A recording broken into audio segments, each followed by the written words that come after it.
Alors j'ai le plaisir de vous accueillir dans cette troisième vidéo sur le management. Après avoir fait une première vidéo sur les erreurs à ne pas commettre, la deuxième c'était bien évidemment comment bien se comporter avec son manager. Dans cette troisième vidéo, j'avais envie de décrire ce que c'était qu'un bon manager, à quoi est-ce qu'on va caractériser un bon manager. Alors si on tape sur Google qu'est-ce que c'est qu'un bon manager, on va y trouver bien évidemment des milliards de mots, des centaines de vidéos, mais j'ai essayé vraiment de m'appuyer sur mon expérience. J'ai été manager pendant de nombreuses années, et bien évidemment, comme tout un chacun, comme je n'étais pas numéro un de mon entreprise, j'ai eu moi aussi des managers, et j'en ai eu de nombreux managers. Et qu'est-ce qui fait que certaines personnes, on se souvient d'elles, et d'autres, on ne se souvient pas d'elles? Alors, j'ai distingué un certain nombre de caractéristiques que je vais vous exposer. La première caractéristique, c'est qu'il aime ses collaborateurs. Ça, c'est quelque chose qui me paraît extrêmement important. J'ai tellement rencontré dans ma carrière de manager qui avaient une vision des autres qui était une vision utilitaire. C'est-à-dire qu'en définitive, ils utilisent les gens comme si c'était des objets interchangeables. Et d'ailleurs, dans le vocabulaire, c'est quelque chose d'absolument extraordinaire. C'est que leur vocabulaire, quand on analyse les mots qu'ils utilisent en parlant des autres, et notamment en parlant de leurs collaborateurs, assez souvent on a l'impression qu'ils parlent d'immobilisation, c'est-à-dire c'est le terme comptable pour les actifs d'une entreprise qui servent à son exploitation. On va parler de troupes, on va parler... Donc c'est des mots qui sont en définitive des mots qui sont, on va dire, abstraits. C'est-à-dire qu'il n'y a pas de connotation humaine à l'intérieur. Et ça, je pense, c'est important. Il faut qu'il aime ses collaborateurs. Les gens qui n'aiment pas les autres ne peuvent pas être de bons managers. Ceux qui ont une vision utilitaire. Deuxième chose, deuxième caractéristique, ils sont empathiques. C'est-à-dire qu'ils sont capables de comprendre les autres uniquement en les regardant. C'est le manager, quand il passe dans les équipes, il voit très bien qui va pas bien. Et donc, il va essayer puisqu'il est assez intéressé généralement humainement aux autres, eh bien, il va essayer de compenser. C'est-à-dire, s'il voit qu'il y a certains de ses collaborateurs qui ne vont pas bien, il fera partie de ceux qui vont aller s'enquérir de leur santé. Est-ce qu'il y a des choses qui font que on pourrait améliorer leur situation? Parce qu'ils tiennent à ce que les gens autour d'eux se portent bien, se sentent bien et puissent donner le meilleur d'eux-mêmes. Troisième caractéristique que je trouve des managers qui est extrêmement important sont des pygmalions. On peut appeler ça des mentors, des pygmalions, ce que vous voulez. Ce sont des gens qui vont pas du tout rechigner à transférer leurs compétences. Généralement, quand on est nommé manager, c'est que quelque part, on a réussi des choses et qu'on a des compétences. Un manager qui donne de son temps, qui donne des explications, qui passe du temps avec ses collaborateurs pour l'expliquer comment ce qu'ils pourraient faire mieux, etc. Plutôt que d'être, vous savez, vous avez des managers, vous les voyez une fois par an lors des évaluations, et là, ils vous jugent. Et parfois même, ils vous sanctionnent, alors que tout le reste de l'année, ils ne sont absolument pas occupés de vous. Et puis tout d'un coup, ils sortent comme un zébulon de sa boîte, et il va vous expliquer tout ce que vous auriez dû faire, vous auriez dû dire de mieux, etc. Alors que tout le reste de l'année, il était complètement absent. Et là où vous aviez des problèmes, il répondait aux abonnés absents. Et ça, je trouve que c'est pas du tout la marque des grands managers et c'est pas du tout la marque des bons managers. Pour moi, un bon manager, c'est quelqu'un qui va passer du temps à promouvoir ses collaborateurs, à vraiment les pousser, à leur permettre de donner le meilleur d'eux-mêmes, à transférer sa compétence. Il est bienveillant, il transfère sa compétence et j'aime pas le terme bienveillant parce que ce terme bienveillant, généralement, il est utilisé sur les estrades par les managers qui sont les pires managers de la Terre. Alors, ils adorent se gargariser de mots. Là, ils ont vu que l'intelligence émotionnelle, ça existait, que la bienveillance, ça existait.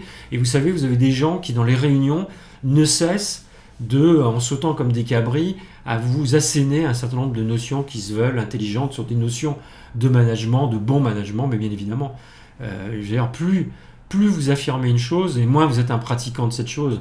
Donc ça, maintenant, on connaît tous l'affaire, on s'est déjà fait tout savoir, donc il ne faut pas marcher à ça. Plus vous avez un manager qui parle de bienveillance, d'intelligence émotionnelle, et plus vous êtes sûr qu'il est tout sauf bienveillant et tout sauf émotionnellement intelligent. Mais les managers, donc moi je me souviens, les managers qu'on comptait dans ma vie, c'était des gens qui vous transféraient des compétences, ils vous donnaient des choses qu'ils avaient apprises, ils accéléraient votre compétence, et surtout, ils n'hésitaient pas à être des pygmalions. Un pygmalion, c'est quoi? C'est quelqu'un qui aime faire grandir les personnes autour de lui, qui aime les voir évoluer et qui va tout faire pour que un maximum de ses collaborateurs puissent occuper des postes importants dans la structure, dans l'entreprise. Il va les former, il va les promouvoir, il va en dire du bien. Et ça, pour moi, sont des managers dont on se souviendra toute sa vie, parce que c'est des gens qui ont fait des choses pour vous, qui ont investi de leur temps, qui est la denrée la plus précieuse pour vous permettre d'évoluer, de vous enrichir. Donc ça, c'est vraiment la troisième grande caractéristique vraiment des très bons managers. Ensuite, je terminerai par la quatrième grande caractéristique des managers. Vous voyez, je n'ai pas choisi 50 caractéristiques, j'en ai choisi 3 qui me paraissaient essentielles. C'est le courage, le vrai courage. C'est fou le nombre de managers qui gagnent parfois des sommes absolument gigantesques et dont le seul mérite, c'est en définitive d'être capable de dire à ces N+1, N+2, les actionnaires, qui vous voulez, des choses qu'ils ont envie d'entendre. Et qui ne défendent absolument pas leurs collaborateurs. Moi, j'ai vu dans ma carrière professionnelle des managers qui parfois étaient bien vus par leurs collaborateurs. C'est ça qui est terrible. C'est que la manipulation, c'est un truc qui marche. Ce sont des gens qui arrivaient à faire croire à leurs collaborateurs qu'ils les défendaient, qu'ils les aimaient, qu'il était là pour eux, que s'ils avaient des augmentations de salaire ou des promotions, c'était grâce à eux. Mais quand vous connaissiez l'envers du décor, puisque j'ai été patron de très grosses unités, de ce qu'on appelle des business units, où j'avais 3500 personnes, donc je voyais ces chefs de grandes équipes comment est-ce qu'ils se comportaient avec leurs collaborateurs et comment est-ce qu'ils se comportaient avec moi, et bien je me rendais compte qu'ils ne défendaient absolument pas leurs collaborateurs, et chaque fois qu'il y avait un problème, au contraire, ils avaient tendance à se couvrir eux et à les entasser, et tout en expliquant parallèlement, chose que moi j'ai été incapable de faire dans ma vie, parce que je trouve que c'est le summum de la manipulation, ou en tout cas c'est le summum de l'incompétence, ou vraiment de l'absence de toute moralité, qui en plus expliquaient à leurs collaborateurs qu'ils les avaient défendus. Alors qu'en définitive, dans la réalité, ils ne les défendaient absolument pas. J'ai même vu certains managers qui estimaient que le courage managérial, c'était quand vous aviez un entretien difficile avec quelqu'un, sous-entendu quand vous arriviez par exemple à le sanctionner ou à le virer. Parce que vous aviez reçu du dessus un certain nombre d'instructions qu'il fallait diminuer les effectifs. Et vous savez comme moi que pour diminuer les effectifs, parfois ça fait du bien d'inventer des fautes que les collaborateurs n'ont pas commises, ou d'inventer je ne sais quoi pour expliquer aux personnes qui ne sont pas suffisamment bons et qui ne doivent pas rester dans la structure et qui doivent partir. Ça évite de payer un certain nombre de frais relatifs à des plans sociaux. Et donc, comme ça, naturellement, on permet, puisque vous avez toujours des gens qui se sentent coupables, et donc ils vont naturellement démissionner et trouver du boulot ailleurs. Et sans bourse déliée, vous êtes débarrassé de personnes qui sont tout à fait compétentes.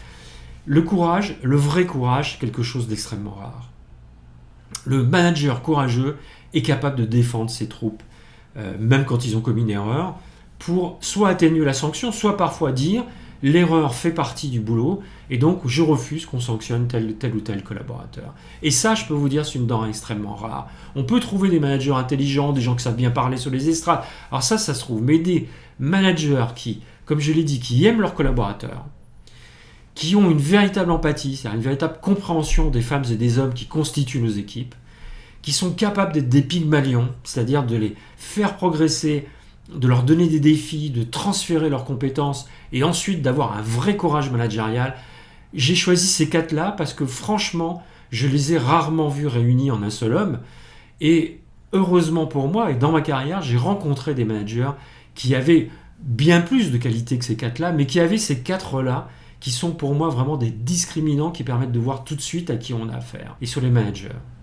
Voilà ce que je voulais dire pour clore ces 3 petites vidéos sur le management, les rapports entre collaborateurs et managers. J'espère que ça vous a plu. En tout cas, sur ma chaîne YouTube, l'art de s'améliorer, vous trouverez plein d'autres vidéos, toujours autour de ces sujets-là, à la fois de bien-être personnel et bien évidemment d'efficacité professionnelle.